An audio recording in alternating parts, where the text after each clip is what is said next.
Good afternoon, everybody. Welcome to Strategic Planning Committee. Today's date, Wednesday, 25th of February.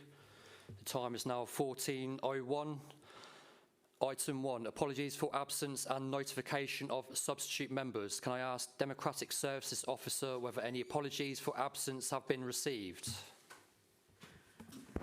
Through you, Chair, we have apologies from Councillor Locke and Councillor Humphreys.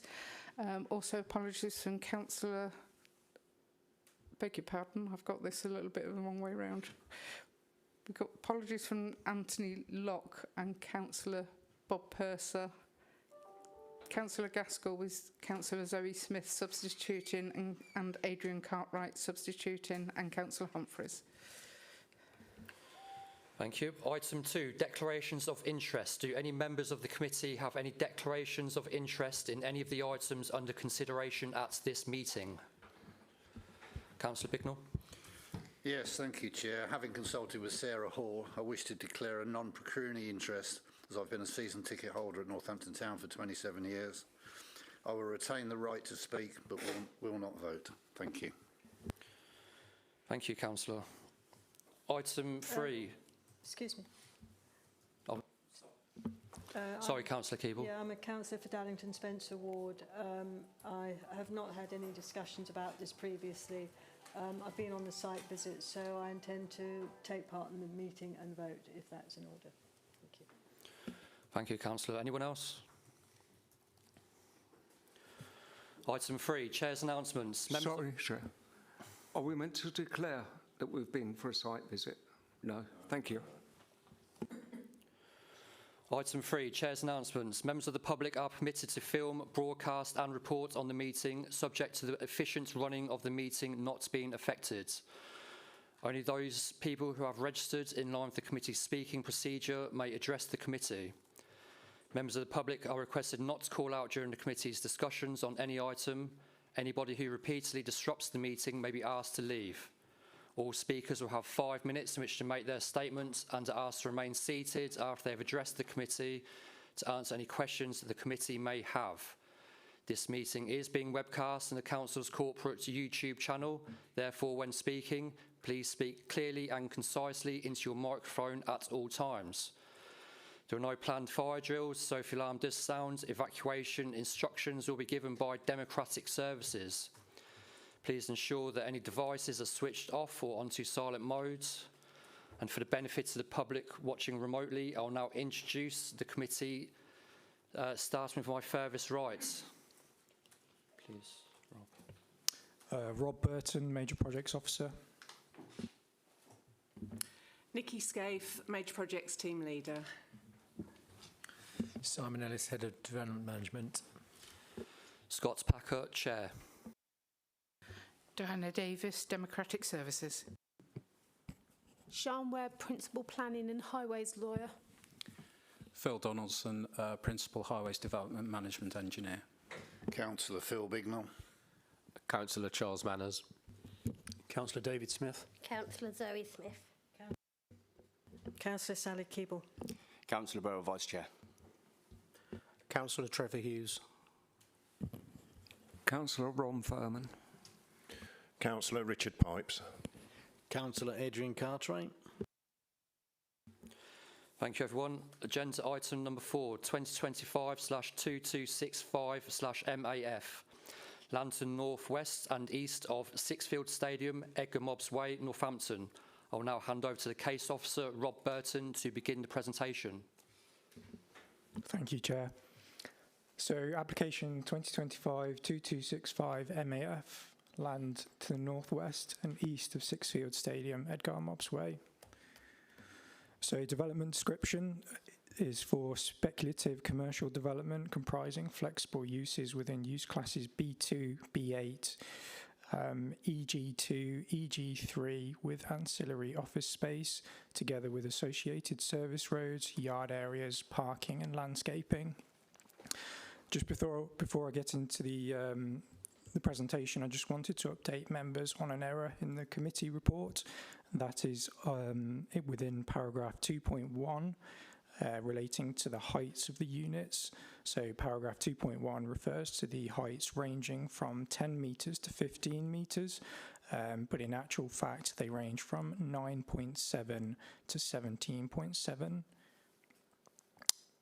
So if we move on to the presentation, site location plan. So this is the application site outlined in red and the further ownership of the applicant outlined in blue. So next we have a context plan. This is an aerial image of the site, providing an indication of the site's context. So the site is again outlined in red towards the centre of the screen. To the immediate west, you've got the Sixfields Stadium. Further west beyond that, you've got the Upton residential area. Then heading north of the site, you've got the Sixfields Retail Park. To the east, you've got the industrial estate with residential uses beyond. And to the south, you've got the Staunton Pits Nature Reserve.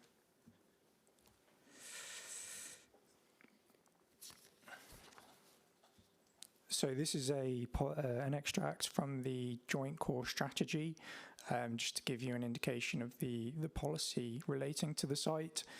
So the key is in the top right-hand corner, and you've got the purple area there, which is an employment allocation.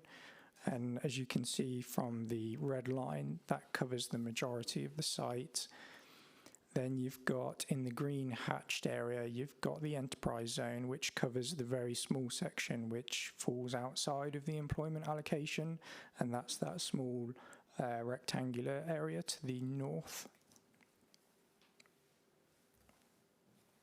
So if we move on to photos, this is the southern boundary of the site along Edgar Mobbs Way. This boundary is predominantly hedgerow, and there's not a great deal to see from here, hence why there's only one photograph, but you can see the site in the background there, and there is an existing access currently in place.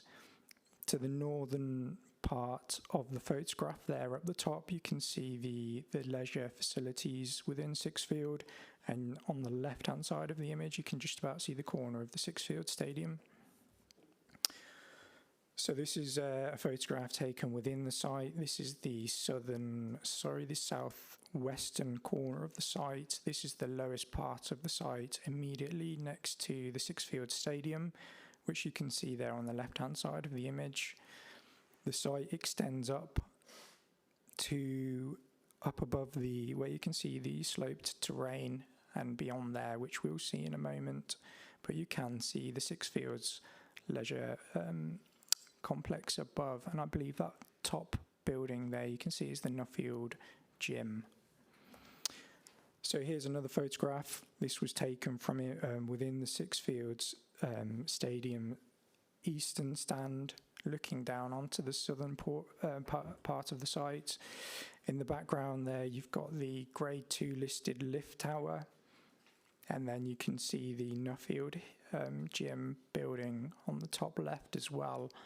And this photograph provides quite a good representation for the different levels across the site.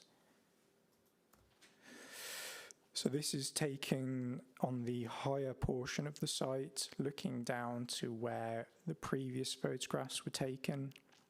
Again, with the Sixfield Stadium there on the right-hand side. And to the far left, you've got Staunton Pits Nature Reserve, which is on the other side of Edgar Mobbs Way.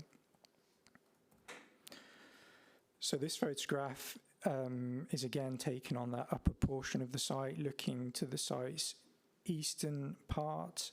You can see the gravel car park on the left-hand side, the Grade 2 lift tower again there in the distance, and Staunton Pits again on the far right-hand side in the distance there.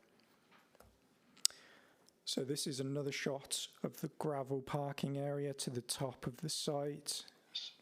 Eastern part, you can see the gravel car park on the left-hand side, the Grade 2 lift tower again there in the distance, and Staunton Pits again on the far right-hand side in the distance there. That's not me. So this is another shot of the gravel parking area to the top of the site. Part, you can see the gravel car park on the left-hand side, the Grade 2 lift tower again there in the distance, and Staunton Pits again on the far right-hand side in the distance there. So this is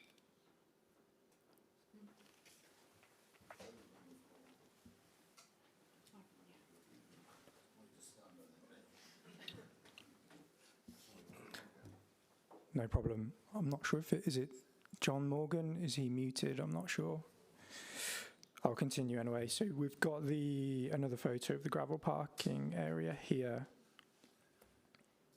And another photo there looking down onto Sixfield Stadium, which gives you a good indication of the level changes. So this photo is from Walter Toll Way. You've got the site on the left-hand side and also the top rectangular portion on the right-hand side there. So this is that northern part of the site, which is just outside the allocation. So if we move on to proposed site plan, so this is a site plan showing how the development will be laid out. So there'll be 2 new vehicular accesses to the south of the site along Edgar Mobbs Way, serving the 3 units to the lower part of the site, and there'll be 3 new access points to the northern part of the site from Walter Toll Way, serving the buildings to the north.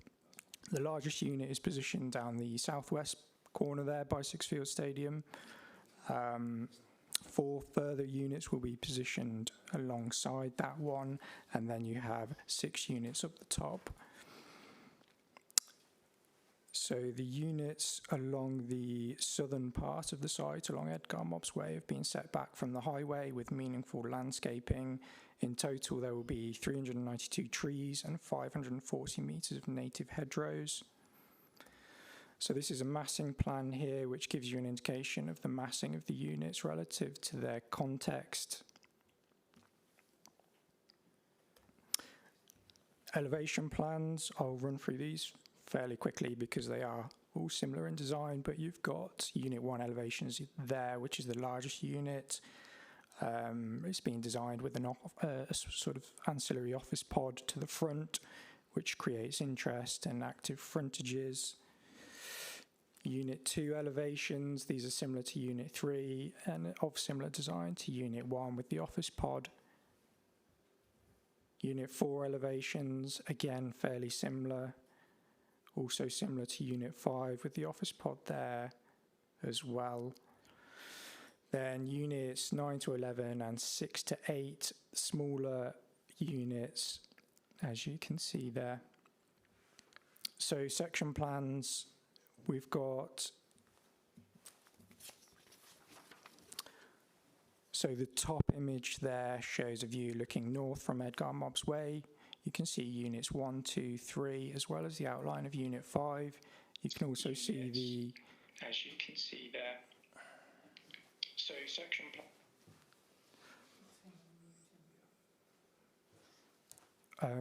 so you can see the outline of the Nuffield Health Gym there as well, just to give you an indication of how they would sit relative to that.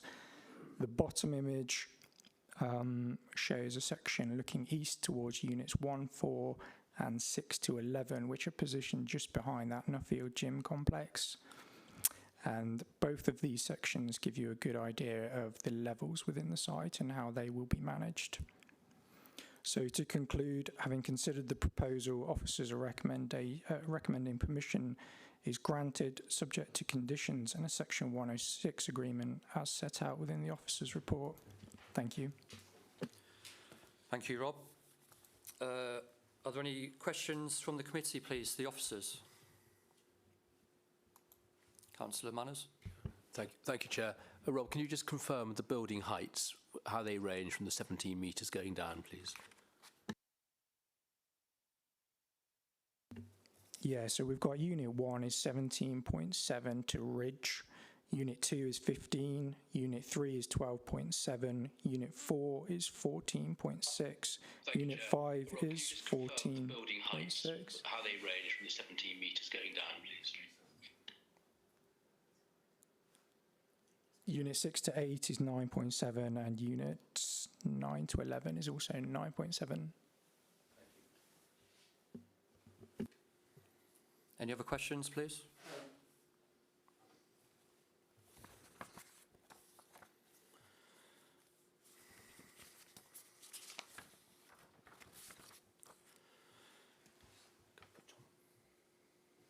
I'd like to invite John Morgan to speak, please, remotely. Thank you.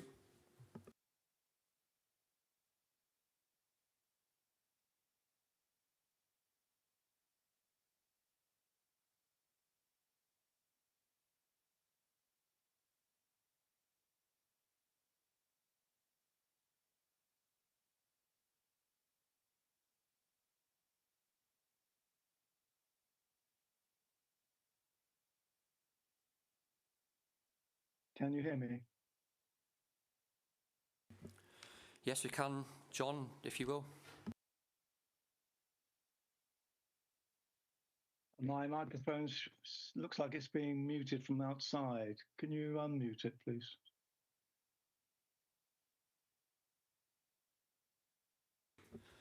John, we can hear what you're saying, so if you want to carry on, please.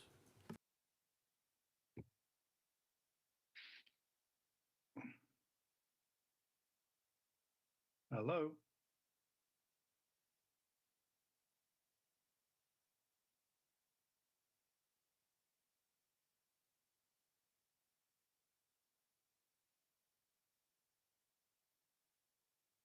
I'm trying to unmute, but it's not working. Can you hear me now?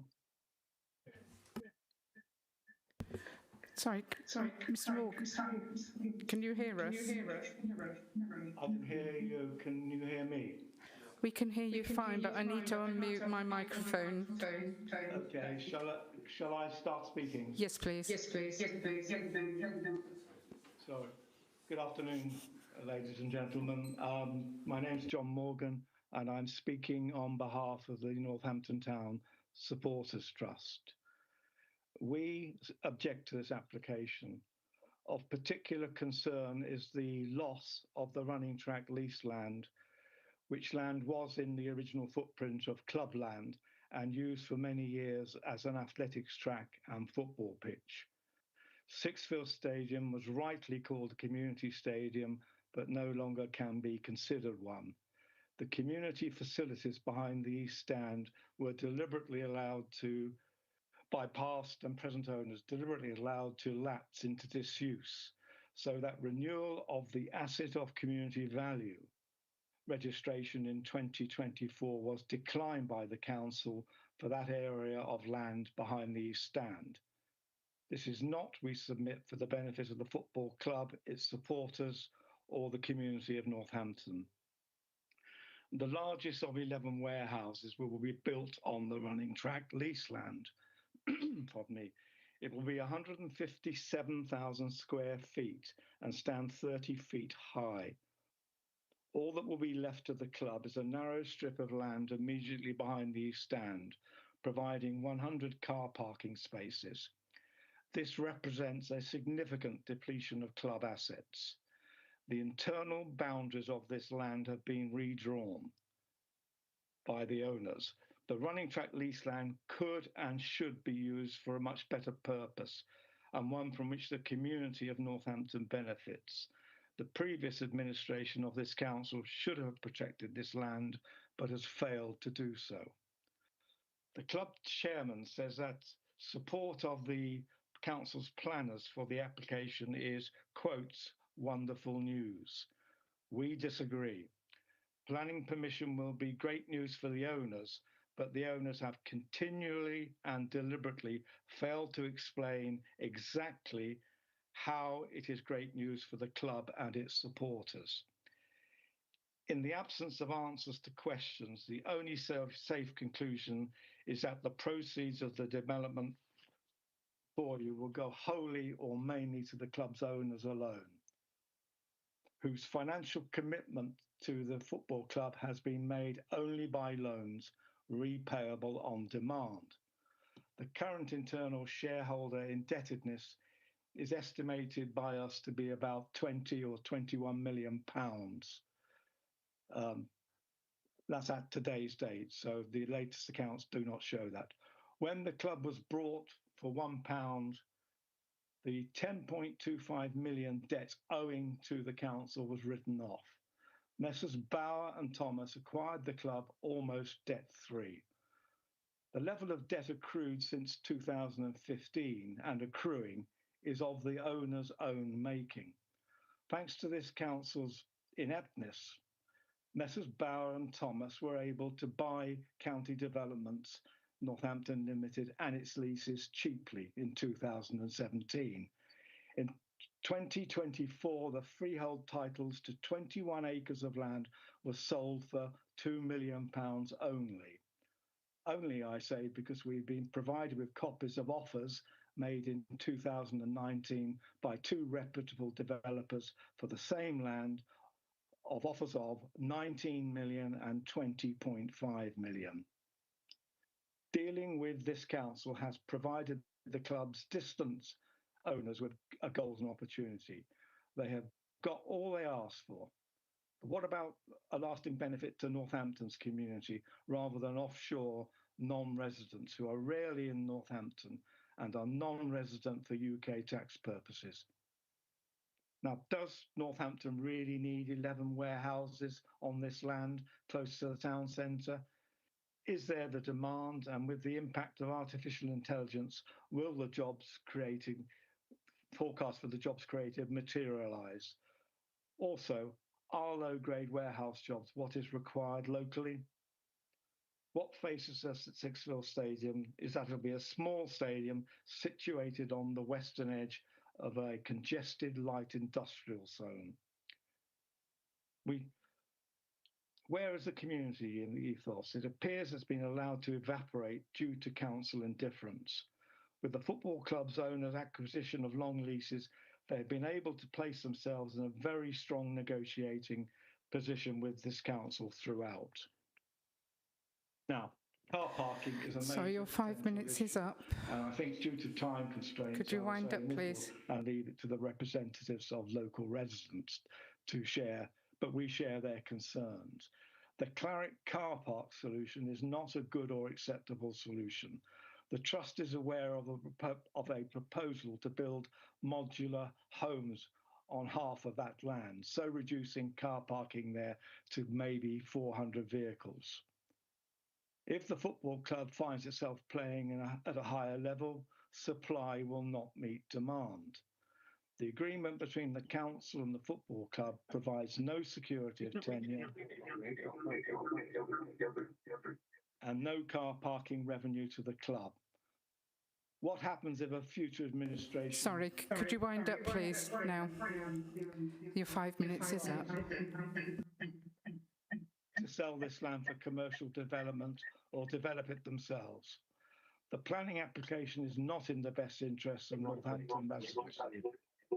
The football club will support it. Okay, thank you.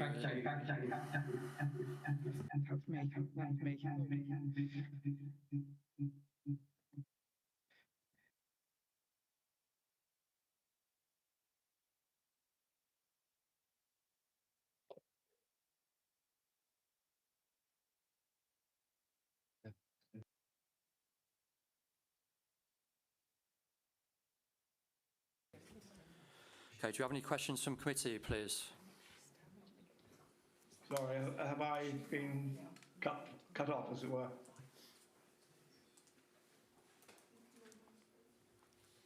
I'll just finish what I was saying. If you hear it, great. No, if not, thank you. Thank you. Mr Morgan, your 3 minutes is up.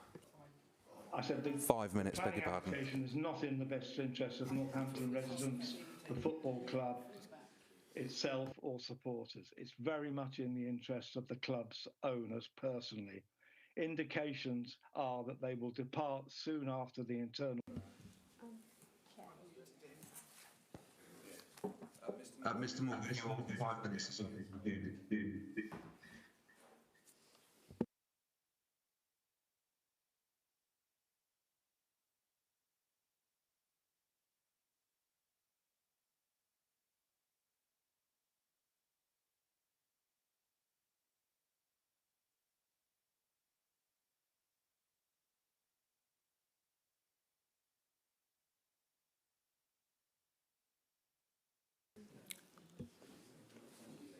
Sorry, John, you got muted for the last minute.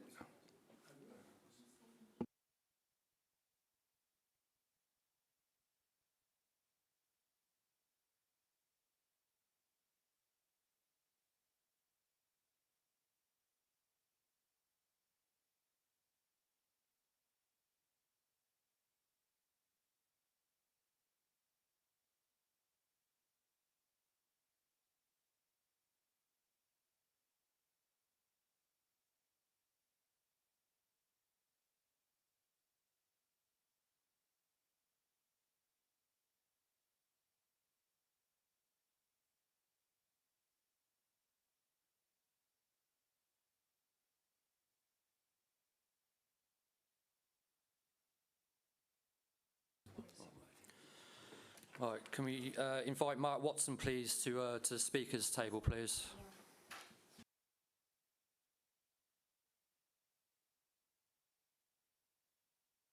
On there.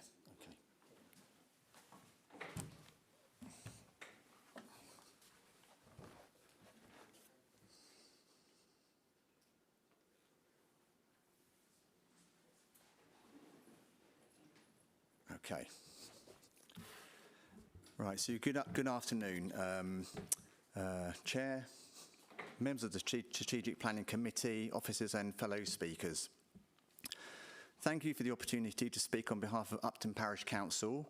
I'm an Upton Parish councillor regarding this planning application from Northampton Town Football Club. At our ordinary parish council meeting on the 5th of August 2025, we resolved a comment on the proposal rather than object. We recognise the potential economic benefits of the development, but we must highlight serious concerns about its impact on our community, particularly the risk of worsening and inconsiderate and potentially illegal parking on residential streets and grass verges in Upton on match days. Upton residents already experience significant disruption from match day parking spillover. Vehicles block driveways, obstruct pavements, park on verges causing damage, and create safety hazards, issues that could intensify if parking capacity near the stadium is reduced. So the application involves a loss of 425 spaces at the North Gravel car park. So initially we were somewhat reassured, and that's what we said in our comment, that displaced users could transfer to the Dustin Mill car park, which appeared to have spare capacity. However, subsequent communications from the Dustin Mill site owner have made it clear that the football club should not rely on this space long term due to the owner's own potential long-term development plans, just potential.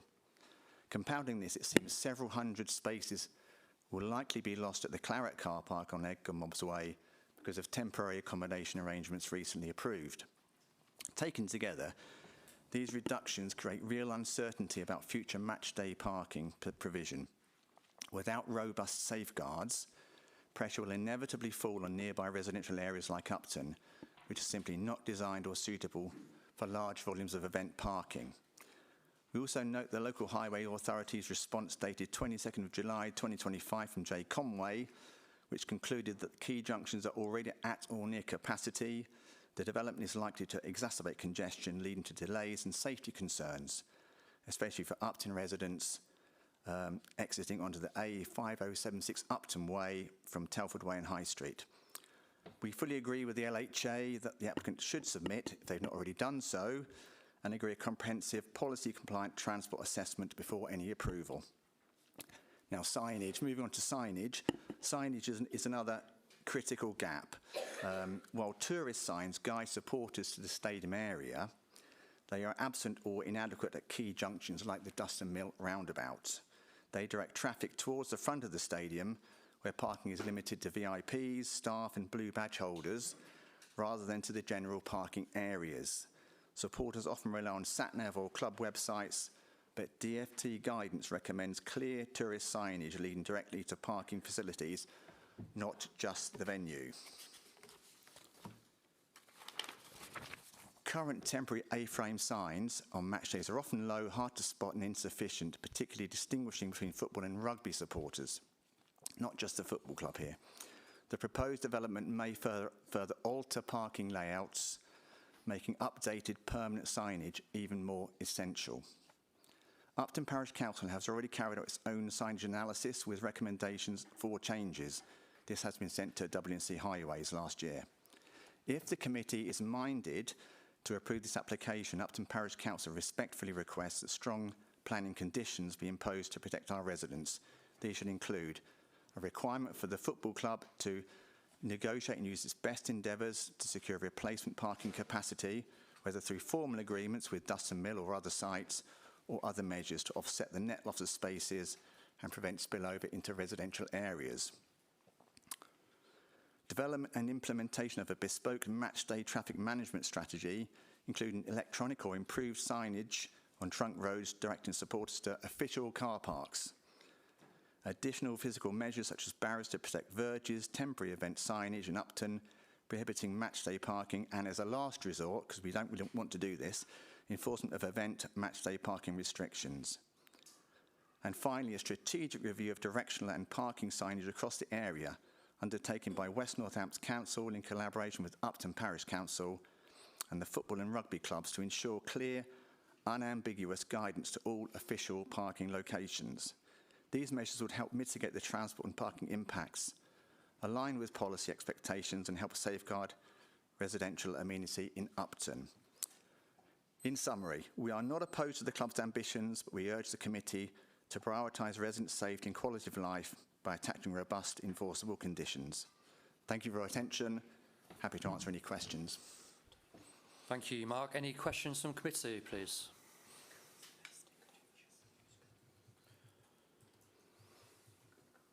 No? Thank you. All right, thank you. Can I invite Councillor John East, please, to step up?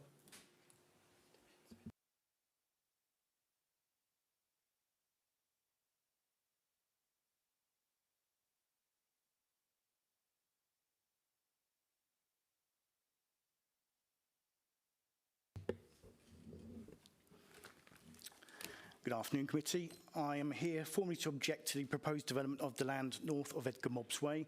While the case officer points out to the economic benefits, the evidence from the Highways Tracker and Local Highways Authority confirms that the proposal creates a severe impact on our infrastructure, a threshold for refusal under the National Planning Policy Framework. The most critical issue is that our local network is at breaking points. There's a gridlock reality, so key junctions, specifically the A5075 Ring Road and Walter Toll Way, are already at 99% capacity. There is an underestimated impact. The applicant has avoided using the Northamptonshire Strategic Transport Model. This omission means that they have likely underestimated peak period traffic by 14 to 20%. There is also unrealistic modelling. Their data suggests that no traffic will turn from Walter Toll Way into Edgar Mobbs Way, a claim that the Local Highways Authority has already flagged as completely unrealistic. There's a failure to account for traffic reassignment. A simplified gravity model is static. It assumes traffic will take a set path regardless of its congestion. It cannot accurately model how drivers will change their routes or reassign as junctions like the A5075 Ring Road with the Walter Toll Way reaches the 99% saturation point. The simplified model fails to factor in the cumulative impact of the nearby committed developments. This leads to an incomplete picture of future congestion as it treats the B2211 development in isolation rather than as part of a growing urban network. Because of the lack of sophistication of the because the model lacks the sophistication of the Northampton Strategic Transport Model, the Local Highways Authority reports that the development's impact is being underestimated by 14 to 20% during peak periods.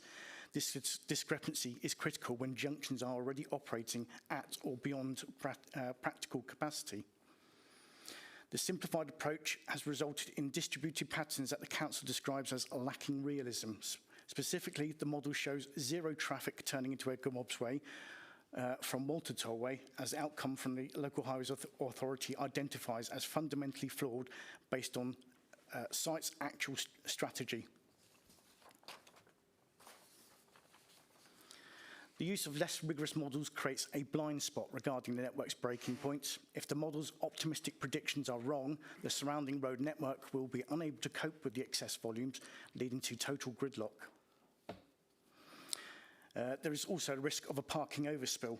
The applicant sees that is seeking flexible use of the B2, B8 policy, but the parking provision only accounts for the least intensive use.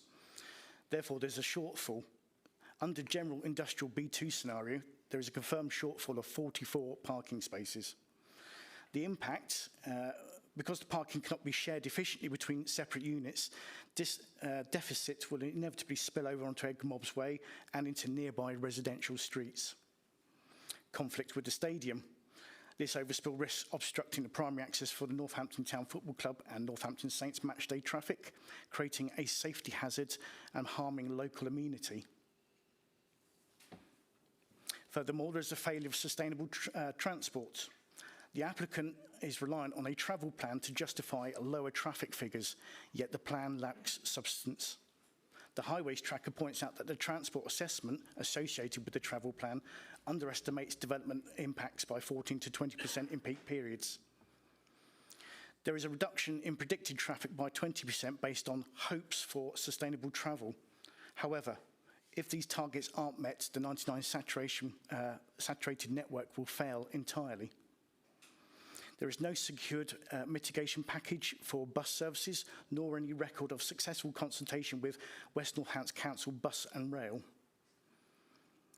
There is also poor integration. The proposed cycle and pedestrian measures are internal to the site and fail to connect with the wider Northampton LC-WIP network.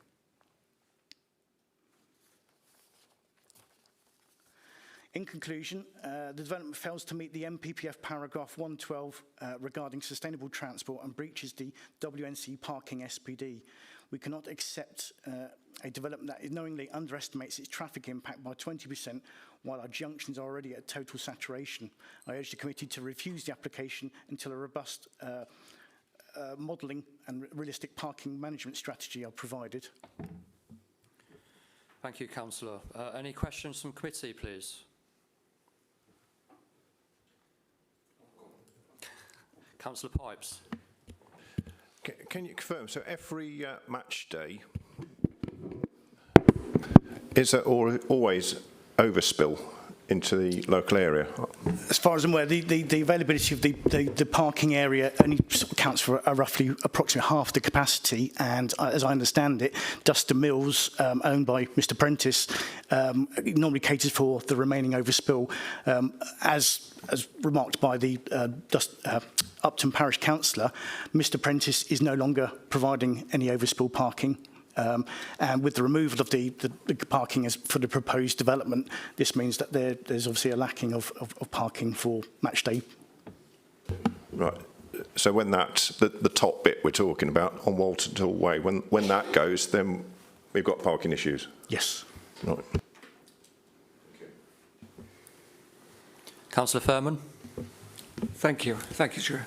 In the same thing, could I ask officers how the assessment was done for parking when you think of the local neighbourhood and the pressures that it's put on and how it was quantified, please? Thank you. We'll save that one till the end there, Councillor. Okay. If any other questions for the Speaker? No. Thank you, Councillor. Thank you. Can I invite Mr Thomas Cliff, please, to step up?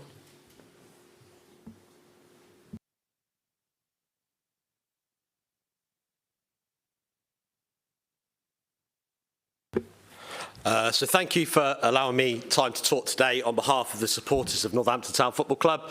So my name's Tom Cliff. I'm the chair of the Fan Advisory Board at the club. This is made up of a range of different supporters groups, so from travel clubs to different representations of online committees and supporters. We meet 4 times per year.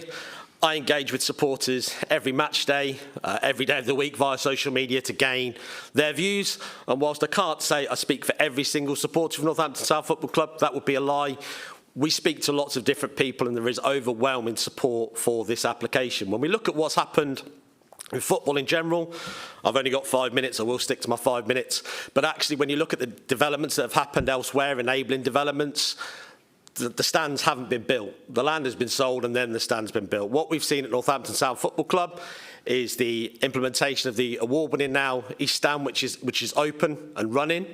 When we talk about the impact the football club has on the community and the benefits that we've seen only in recent times, and anyone that attends matches will see, we've got the community pitch out the back, we've got a range of increased facilities for fans on match day as well, and also catering for supporters from lots and lots of different backgrounds. The stand has given us that ability to be able to do so.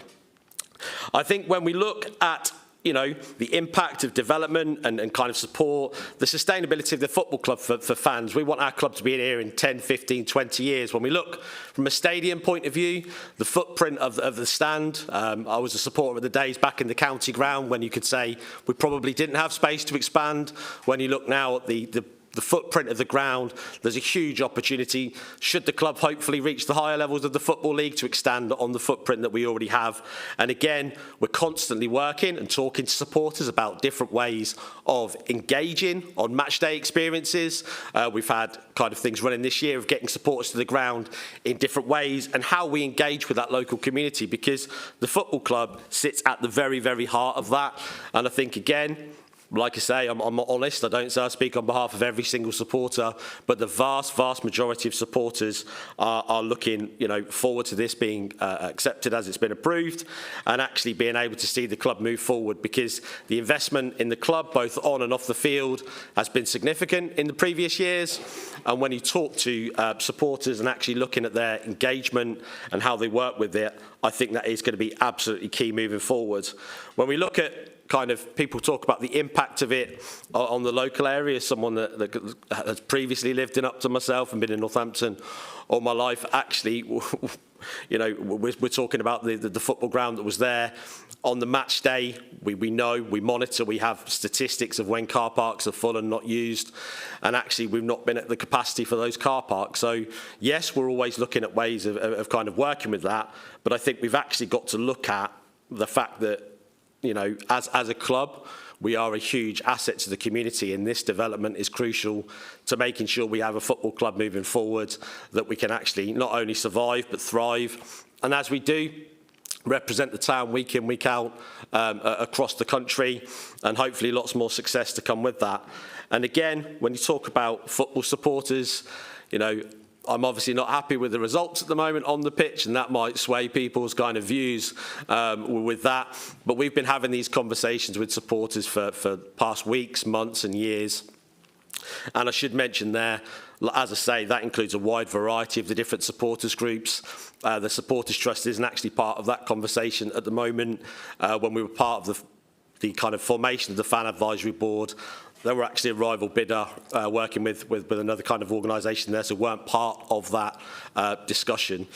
So when you hear kind of conflicting views, I was stunned by some of those opinions, because speaking to fans match day, week in, week out, I can say that that's not the view of the vast majority of Northampton Town Football Club fans. So I think that's about 4.5 minutes. I'll stop there because I don't want to get told off. Thank you. Any questions from committee? Yes, Councillor Smith. Thank you for that. So you say in your data that there is capacity in the car parks, in the existing car parks. I go round the town and see cars parked all over the verges, etc., etc. So do you have any information as to why people are not using the car parks and putting residents out? I think if you look on a Saints match day, on a Cobblers match day, we're directing people towards the official car parks to use those. If you look, there's messages that goes out. We've mentioned the increased sign in there. Now, ultimately, parking, we know, costs money. Will people pay where they, we charge for car parking, as does any sporting club. And I think people will look for alternatives. I know lots of residents rent out their drives for match day parking, for example. So in terms of that, has to be enforcement. I obviously, as a fan, I don't work for the club. I need to stress this. I'm a volunteer, but I'm in constant sort of communication with our CEO, James, Kelvin, whoever it might need to be with, to kind of look at ways of reducing that impact. But when we look at the spaces that there are there, I can't give you the kind of stats off the top of my head, but there has been space there. That's an individual's choice not to choose to use those car parks. Thank you. And yeah, you can't make people, but we need to think about that. But this is a business. I had a business and it caused that much hassle for parking. I think I'd have a problem with my business. And having brought up in Northampton, just by the county ground, I recall quite how bad it used to be. But I feel for the people around Upton, because they must be feeling just the same as I used to. Thank you. Councillor Hughes. Thank you, Chair. Afternoon, Tom. What's the average attendance So this year, oh God, I haven't got the stats off the top of my head. It's increased year on year the last few years because of the success on and off the pitch. I think it's around about 7,000. I haven't got the stats right in front of me. Sorry, I didn't mean to put you on the spot. So about 5, 6, 7,000. So. Yeah, I believe so. Okay, thank you. 7,000. It increased year on year for the last few years, so somewhere between 6.5 and 7, I think. Okay, thanks. Councillor Beryl. Thank you, Chair. So at present, Dustin Mill's being used as an overspill car park. With Dustin Mill's future plans of the land, do you not think it would have been beneficial to incorporate a bigger car park within this development to accommodate the parking rather than push it onto the streets? I think again, you know, from the kind of the football club's perspective, you know, those car parks are potentially used once per fortnight, and actually the usage of that area and the wider benefits it brings to the actual community in terms of employment and the kind of economic benefits. When you look at that, people will have different views. We've got the Claret car park, which when you pace it out is the same distance away from the club shop as the North Stand gravel car park. So obviously in terms of my point of view, I need to kind of stress here I'm not a club employee as such and working there on a day in, day out basis, but that would be my kind of take on that. Thank you. Do we have any other questions? Thank you. Cheers. So Kelvin Thomas, please step up.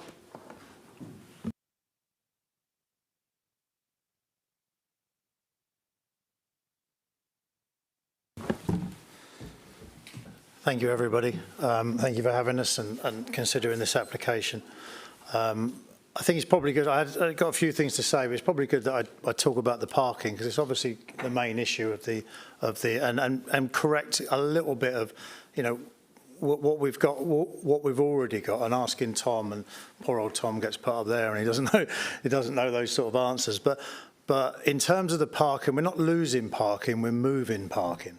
You know, we're not losing spaces. We have agreements for parking in other parts of the local area, and we've worked with Upton Council a lot, especially this year, in terms of trying to help. And to your point, it's not a parking capacity issue; it's a considerate parking issue, which I don't think as a football club we can actually change apart from what we're doing already. And some of that comes down to working with the council, parking restrictions, but then, you know, when you talk to Upton Parish Council, rightly, they don't like parking restrictions because the residents don't want those either. So we understand the issue of parking 100%. And if I was to say one thing, as a football club, we are the one most impacted by parking, you know, in the sense we want people to be able to park and come to the games. And it's the same with the Saints, because the Upton Parish Council issue isn't just Northampton Town Football Club, it's also the Saints when they have events, it's also Dustin Mill. And if I could correct one thing, Dustin Mill is not part of the application as an ongoing consideration for parking. It's what we have currently, and it's incorrect to say that that is not available because it was available last night for the game. It's not available on a long-term contract, it's available on an ad hoc basis. I would say there was a certain amount of people parked last night in Dustin Mill. They probably went back to their cars very unhappy, but let's not talk about the football. But in truth, we're not losing parking. It's not a capacity issue. It is to do with where that parking is situated. And yes, the parking is a little bit further away, you know, with the solutions. And if we lose Dustin Mill, yes, you know, we would have to relocate there, but we have capacity in other areas. The real question you should be asking, if from our perspective, and it's something we've considered, is, you know, I see a Saints tie there. You know, what happens when the Saints and the Cobblers play together on the same day? That's an issue. That's an issue we face all the time. The truth is, it happens twice a year, and we've now taken steps to mitigate that so it doesn't happen. We've played on a Friday night. We're in communication with the Saints all the time about what we can and can't do. So, yes, we accept parking is a consideration in this application, but we have a robust plan in place. It's what we do on a regular basis. Every other weekend, we have a parking plan that we work on, and it's very important to us. We even do the Silverstone Park and Ride. And again, we've worked with them about what happens, in this case. And the other thing is this parking has this North Gravel car park is not a football club car park. It has always been slated for the development. It has always been set up that there was going to be development on this site. And the truth is, we could close that site tomorrow and we would implement our plan. This application doesn't amend that necessarily. All it does is it possibly could advance that, or we could just say, we could have said, let's close it before we make the application, and then we wouldn't be having these conversations because it would be inside the red line. And going back to some of the comments from the trust necessarily, who we openly admit we don't get along with. However, I do align with some of the comments. There are some alternate uses that somebody could consider for the site. They've talked about a velodrome, they've talked about five-a-side pitches, all community use stuff. But our argument from that is someone has to pay for that, and we as a football club don't have the funds for that. Football is a very expensive business now, and we don't have the funds, and we have funded the East Stand. You would have all, as part of the council, understood the political football the East Stand was. And we could have easily said, look, we'll get the land, we'll develop the land, then we'll finish the East Stand. But we went the other way. This is almost like a reverse enabling development. We actually committed the funds to finish the East Stand for the community, for the football club. And that is a very important aspect of this. This isn't a case of, and it's not a case of how does the football club benefit? Well, if we do develop it, if we sell it, or whatever we decide to do, the money goes into the football club. So then it's up to the football club. Oh, that's probably me. I started late, 2 seconds. But then it goes up to it's up to the football club how it's spent. And the football club isn't just me, we have a board of directors. So we appreciate all the work we've had with the council up until this point. There's been a lot of discussion. And to bring it back to planning, we've done that in association with the council because it is part of the local plan. It's in the local plan. It's an allocated site, and that's the important part. I can answer any questions to do with the football club. Planning questions, I'll have to defer to our consultant, because when it comes to planning, I'm a bit of an idiot, excuse me. But I'm happy to answer any questions that there are in terms of the application that I can answer and the football club. Thank you, Mr. Thomas. Is there any questions from committee, please? Councillor Bignell. Yeah, Councillor East implied that you had no plan in terms of where the displaced parking will go. I'm given to believe what you said so far. We do have a plan. I mean, with your help of your agent there, can you explain what your plan is? Yeah, absolutely. It's actually an agreement we have with the council to use the Claret car park, which is, and Andy Riley, our planning consultant, knows a bit more about planning than I do. There's two car parks. There's the Saints car park and the Claret car park, which have a capacity for moving the gravel car park there, and even if we lost Dustin Mill, it would still have capacity. James, our chief exec in the back, works very closely with the Saints. We have an agreement with the council in place, and we have an agreement with the Saints in place in terms of utilising those car parking spaces. So again, we're not losing car parking, we're moving car parking, and it goes from 0.3 miles from the stadium to maybe 0.6, I think, but it's actually a flatter surface and a well-lit surface down Edgar Mosbert Way. So there is a robust plan in the application. So it's not an issue of no parking, it's making people change their habits in terms of paying for parking. Because obviously I don't use all car parks and I go every week, but I just park somewhere else. I don't think I injure anybody by doing it because I don't want to pay. But that is the issue, I guess. It doesn't change their habits in terms of paying, no. They currently pay at the car park, and we've actually negotiated a rate with the council, which will be the same rate that people would pay now. It's just in a different location. We are moving parking and not losing parking.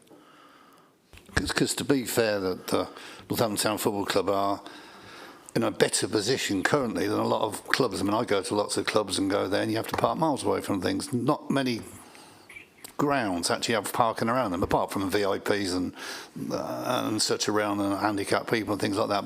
But most grounds around here do not have parking. In truth, Councillor, we understand it, and we're empathetic to the questions, and I think it's your responsibility to ask the questions. But it surprises us slightly when you look around and you look at other clubs that we go visit, even the Saints. But we understand it does create issues. But I would say that every venue that has, unfortunately, people don't always follow the rules, and every venue in the country, whether it be a concert venue, a football venue, a rugby venue, a cricket venue, people won't always park in the official car parks, and will seek to, and I'm sure, no disrespect to anybody in this room, because I'm sure we're all rule followers, but I'm sure there's some people have actually done the same thing at certain events where it's a bit more convenient. You might need to leave a bit sooner. You might want to avoid the rush of the car parks, getting out the car parks. We understand that, and it is in our best interest to ensure that people can park. A lot of our income comes from, the football club's income comes from fans coming to the game. And so it's very important for us to ensure that the parking plan is robust, because the truth is we'll get the complaints, we'll get the moans. I don't know if we'll get more moans than we're getting right now because of what's going on the pitch, but I said I wouldn't talk about that. Can I just remind the committee that we need to consider the application before us and not maybe future parking arrangements that may or may not be available. Are there any other questions? Councillor Manners, please. Thank you, Chair. I take your point about future arrangements, but I mean, we are giving, potentially giving permission for this application. Mr. Hughes, I take your point about this is about parking. Well, for me, I expected the report to actually go into parking and what you have in the future. What worries me is if you were successful and you moved up a league or you had increased, what sort of capacity do you think you could cope with at the ground and in car parking terms?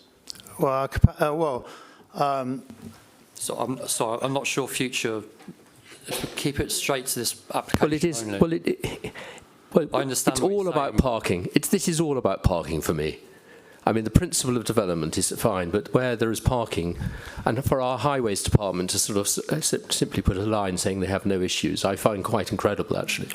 But there is a robust plan. The highways plan is on today's capacity, so that's what they're going to be looking at. It's not going to be what's in 10, 20 years. So we have to look at the plan that is before us today. Am I allowed to answer or not? Just if it puts the councillor's mind at rest. We are 7,000 average. Our capacity currently is 8,200, so roughly 14%. We have, with our plan, and my understanding is the parking plan is in the report quite clearly. And we would have capacity with our parking plan to cater for those supporters. What we wouldn't have is capacity to park for people to park right outside the ground. Every single person that comes to the football right outside the ground, which is, let's be honest, is what football fans want. And we can't cater for that. But what we can do is we can confidently say that now and in the future, with the movement of the North Gravel car park, we will fully have capacity for people to park.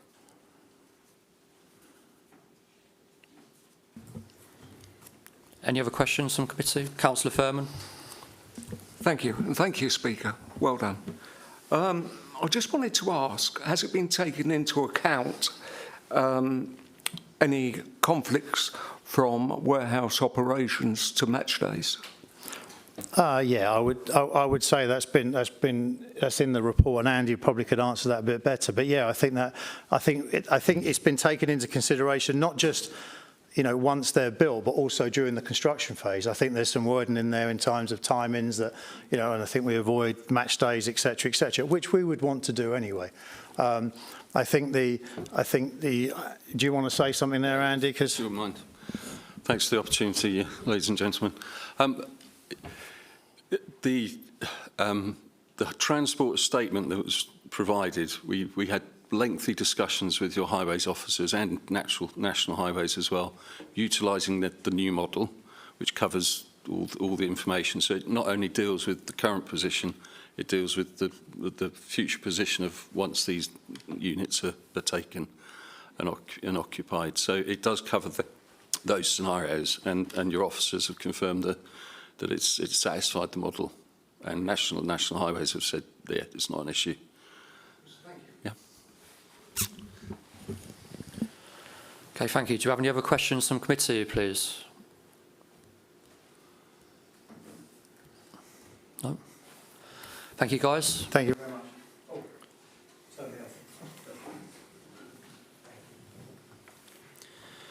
Okay, so are there any points the officers wish to come back on, please?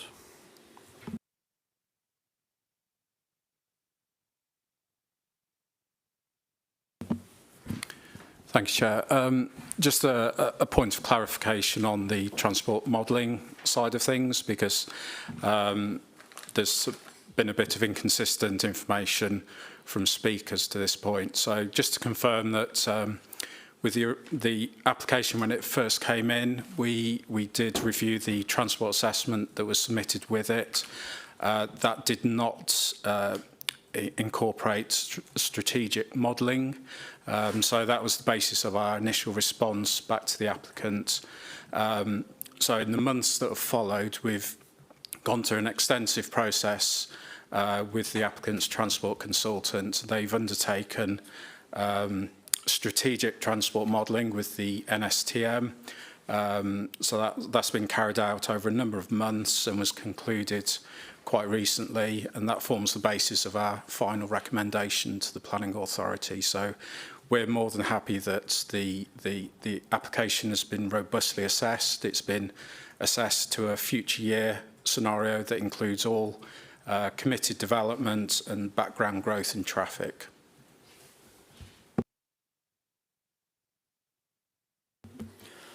Okay, thank you. Is there any questions from the committee back to the officers before we move on to the debates, please? Councillor Cartwright. Yeah, thank you, Chair. Yeah, so this Pell-Frischman report you're talking about, so all the RAG stuff on there, that's theirs or yours or both with the transport, the MT, whatever it was, transport. Oh, I'll get my terminology correct. I don't want to put you because you scroll away when you're looking at stuff, don't you? The NSTM, sorry. Yeah, so yes, so Pell-Frischman provide professional services on behalf of the local highway authority, so they independently review larger transport assessments, particularly those that involve strategic modelling, because they hold the expertise in that respect. So, but the response to the planning authority is West Northants Council's highway authority. So when we submit a response to the LPA, then that is our response. It isn't just passing on information from a consultant. Thank you very much. Councillor Furman, did you have a question earlier that would have been better for the officers? No, thank you. It's been answered. What it really was just how the assessment was taken for the residential and how it's quantified really on the residential roads. But I think that's all been answered for us already, hasn't it? Yeah, so the transport modelling wouldn't go to the level of residential roads, essentially within housing estates. It focuses on the main road network, because that's where the greatest impact is, and that's where we need to ensure that any development is appropriately mitigated, or otherwise that no mitigation is required. But yes, it would be focused on the main road network. Okay, do we have any other questions before we move to the debate, please? No? Okay. Would anyone like to start? Councillor Bignell. Yes, thank you to you, Chair. I mean, as far as the industry is concern. I think it's a valid application. Parking obviously is an issue. But I think the point that Dustin Council made is important, that there needs to be a direction of this traffic. There is capacity for this parking. It's just people are not taking up that capacity. And I think it needs better signage or use of media or however it's done to make sure that this traffic doesn't impinge on the local community and actually uses the authorised capacity that's available to them. And I think that's a relevant point, rather than the fact that there isn't enough. There is enough, as we've been assured by the agent and by the officers. So let's direct the traffic to the right place. Councillor Smith. Thank you, Chair. Yes, I agree with the comments that have been made, really. I don't think there's anything in the papers to support objections on the grounds of parking or highways, and local highways haven't raised concerns. I think there is a lesson in terms of a future project to be done in terms of how parking is enforced and parking is appropriately directed, but there is also real work to be done in terms of public transport and the efficiency and accessibility of public transport to make that an alternative option as well. So I think within the papers there isn't anything to suggest that parking is a valid reason for refusal, particularly since there may be capacity but not take-up. So there is a project outside of parking for the council to undertake in looking at how those concerns of residents and the impact on the neighbouring amenity is mitigated. But within this application, I don't feel that there are reasons for refusal. Councillor Pipes. What is the car park capacity? Because there are car parks. Is it us that monitor them? And how much does it cost to go there?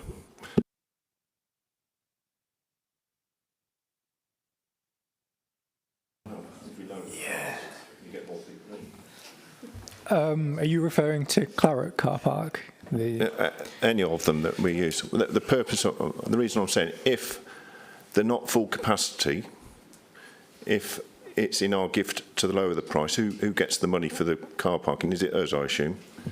WNC? Well, at the moment, the agreement, I think there's a set fee that the football club would pay the council, and that would be the money the council receive, and then it would be up to the football club, presumably, if they charge their fans. But the council receives a set fee for that exclusive use. I was just looking, if the price came down, you'd probably get more traffic going in to utilise the car park, and you may even get more profit. We don't know what the capacity is, do we? Through you, Chair. Sorry, Councillor Pipes. While parking is a material planning consideration which you can refuse the development on, costings and the price of parking is outside the development's control as it currently stands. It would be a separate, as Councillor Bignell said, this would be a separate consideration that we might have to look at further whether we wanted to do this. But when you're making decisions on this actual application, you don't have to consider it as in planning considerations. Thank you. Yeah, I was just trying to get the full picture. Have we got an issue with parking or not? You know, is there full capacity or not? That's all I was really after. Yeah, I understand. Yeah, it's not fully utilised on match days. What percentage is that, though? Do we know? I don't know those figures, no. I think just to clarify in terms of the loss, and correct me, Rob, I think it's 465 spaces lost. 425, apologies. And we understand that even with the recent development approved on the Claret car park, there's 499 spaces available in the Claret car park. So there's not actually a capacity issue. Is that what we're trying to get over here? You know, so people parking in Upton and elsewhere, it's not because there is no parking. There is parking. They just choose to park there. That's what we. Councillor Beryl, please. Thank you, Chair. Just again, parking.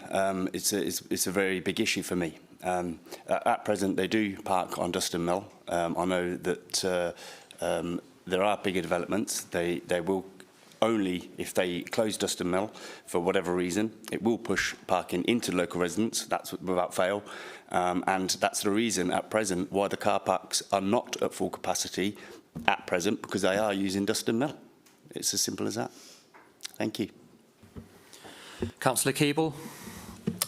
Thank you very much. The comments so far have focused very heavily on parking, and I understand everybody's concern about that.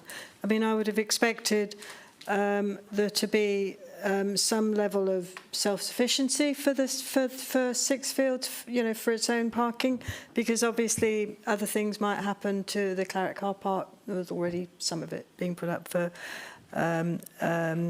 temporary accommodation.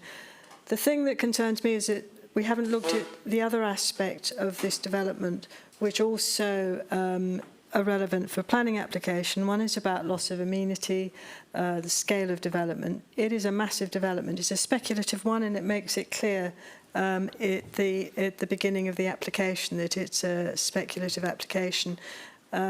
If you look at the pictures there, the scale of the buildings is very large compared to other ones in the area. When we did the site visit, I mean, I could see with the fall of the land, you know, with the different levels, how some of it would work, but it remains a fact that a very, very large area of land will be covered by warehouses. There's a loss of amenity, there's also the loss of what was once a community facility, albeit I understand it's now very degraded, but nonetheless it was there and it was supposed to be there for community use. We all know about the unfortunate history.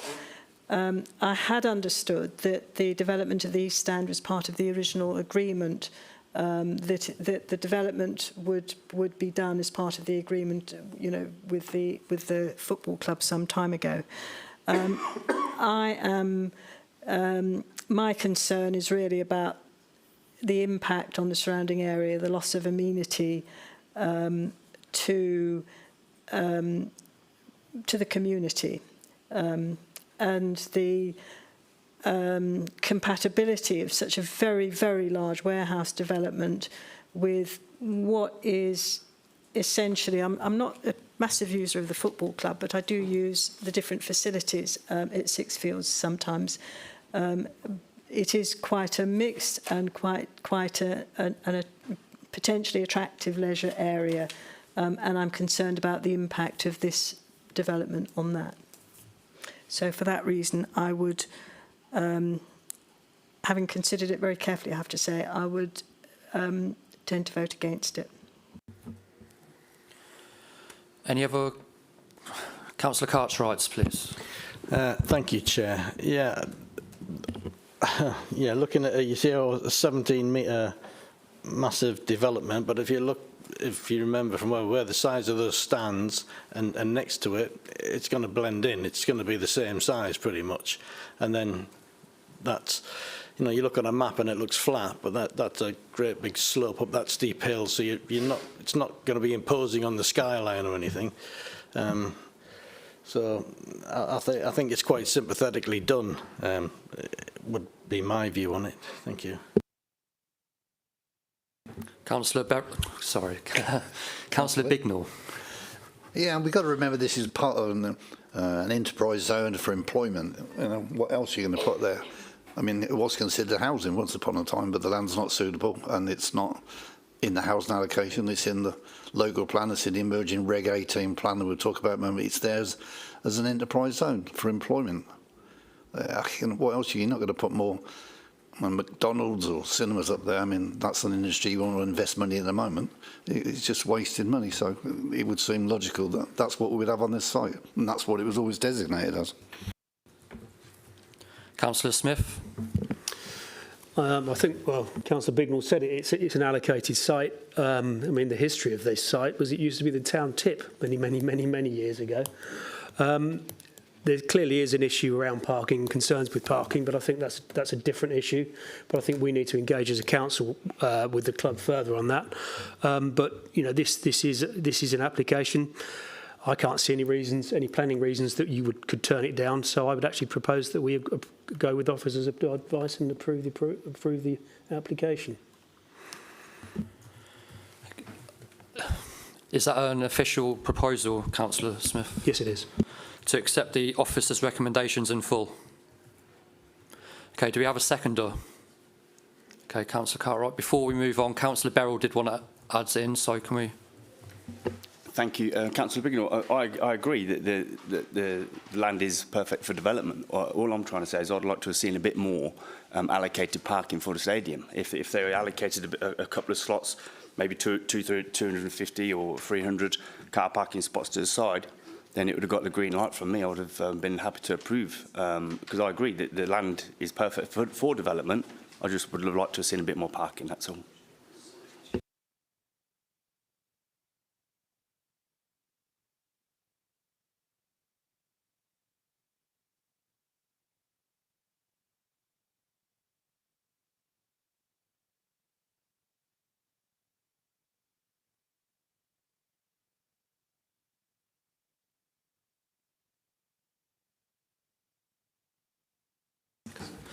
Okay, so we have a proposal to accept the officer's recommendations in full. It has been seconded, so we will move to the vote. All for?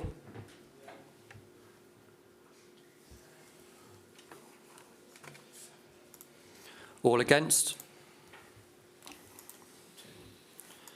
Abstentions?